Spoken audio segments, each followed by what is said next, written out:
Hello everyone, welcome back to my channel. ఈరోజు మన ఛానల్లో మరో సరికొత్త జంతికల రెసిపీతో మీ ముందుకు వచ్చేసానండి.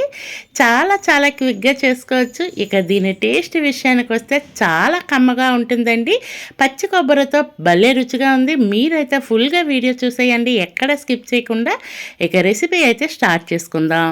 దీనికోసం అయితే ఒక మిక్సింగ్ బౌల్ తీసుకొని ఏదైనా ఒక కప్పు కొలత పెట్టుకొని 4 కప్పుల వరకు బియ్యం పిండిని తీసుకోండి. నేను ఇంట్లో పట్టించుకున్న బియ్యం పిండి అండి. ఇది మామూలుగా బయట కొనుక్కున్న బియ్యం పిండి అయినా వాడుకోవచ్చు. అలాగే ఇందులో రుచికి సరిపడినంత ఉప్పును వేసుకోండి. నెక్స్ట్ అయితే కనుక ఒక స్పూనున్నర వరకు కారాన్ని వేసుకోండి. నేను తీసుకునే ఇక్కడ ఈ పిండికి స్పూనున్నర వరకు సరిపోతుంది. అలాగే 1 స్పూన్ వరకు వామును తీసుకొని కాస్తంత క్రష్ చేసి నలిపేసి వేసుకోండి. అలా వేయటం వల్ల ఫ్లేవర్ అనేది బయటకు వస్తుందండి. వామును కూడా వేసుకున్న తర్వాత పిండి మొత్తాన్ని బాగా కలిపేసుకోండి. అలా కలుపుకొని దీన్ని అయితే సైడ్ని పెట్టేయండి. నెక్స్ట్ అయితే కనుక ఒక చిన్న కుక్కర్ తీసుకోండి. ఏ కప్పుతో అయితే బియ్యం పిండి తీసుకున్నామో అదే కప్పుతో 1 కప్పు వరకు మినప్పప్పుని తీసుకోండి. మినప్పప్పుని ఒకసారి బాగా కడుక్కొని మళ్ళీ ఏ కప్పుతో అయితే వేసుకున్నామో అదే కప్పుతో 2 కప్పుల వరకు నీళ్లు వేసుకోండి. వేసుకొని దీనిని ఒక 2-3 విజిల్స్ వచ్చేంత వరకు మెత్తగా ఉడకబెట్టుకోండి. ఇలా చూస్తున్నారు కదా, ఈ విధంగా మెత్తగా ఉడకబెట్టుకోవాలి. ఇలా ఉడకబెట్టుకున్న తర్వాత కాస్త చల్లగా అయిన తర్వాత ఒక మిక్సీ జార్ తీసుకొని మిక్సీ జార్లో వేసుకొని ఈ విధంగా పేస్ట్ చేసుకోవాలి. ఇలా పేస్ట్ చేసుకున్న మినప పేస్ట్ని ముందుగా మనం కలిపెట్టుకున్న బియ్య పిండిలో తెచ్చి వేసేయండి. వేసేసి మొత్తం అంతా ఈ బియ్యం పిండికి బాగా ఈ పేస్ట్ అంతటిని పట్టించండి. మనం వేరుగా నీళ్ళు ఏమీ వేసుకోమండి, ఈ పిండితోనే పిండి అయితే కలుపుకోవాలి.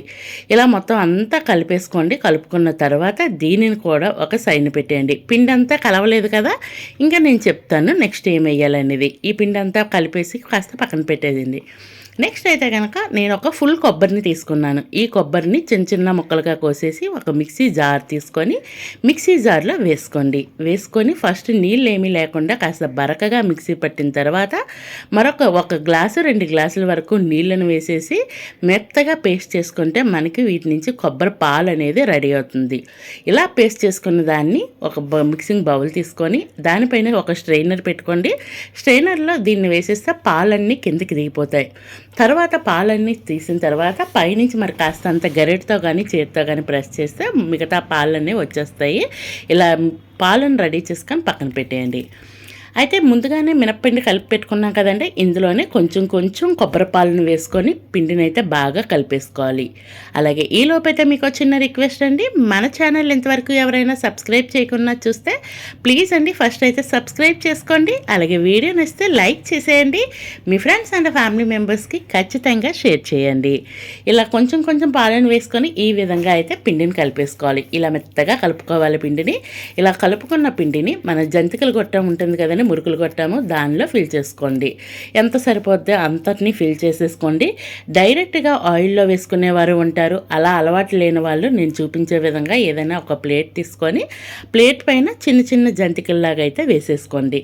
ఇలా చూస్తున్నారు కదండి, ఈ విధంగా కాస్త చిన్న చిన్నగా వేసుకోండి, బాగుంటుంది. లేదు ఒకటే జంతిక కళాయిలో వేసుకుంటామనుకున్నా వేసుకోవచ్చు. ఈ విధంగా మనకి ఒక వాయికి ఎన్ని సరిపోతాయో అన్ని జంతికలు 1 by 1 వేసుకొని పక్కన పెట్టేయండి. అలాగే ఈ లోపు అయితే నేను డీప్ ఫ్రైకి ఆయిల్ పెట్టేసుకున్నాను. ఆయిల్లో మనం ముందుగా పక్కన పెట్టుకున్న ఈ జంతికలు ఒక్కొక్కటి తీసి ఆయిల్లో వేసేసుకోండి.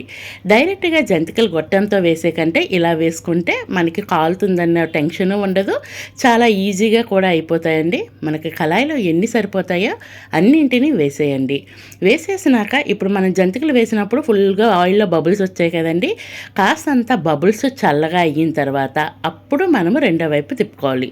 ఇలా చల్లగా ఎప్పుడవుతుంది, మనకి జంతిక సగం ఫ్రై అయిన తర్వాత మాత్రమే ఆయిల్ అనేది కాస్త చల్లబడుతుంది.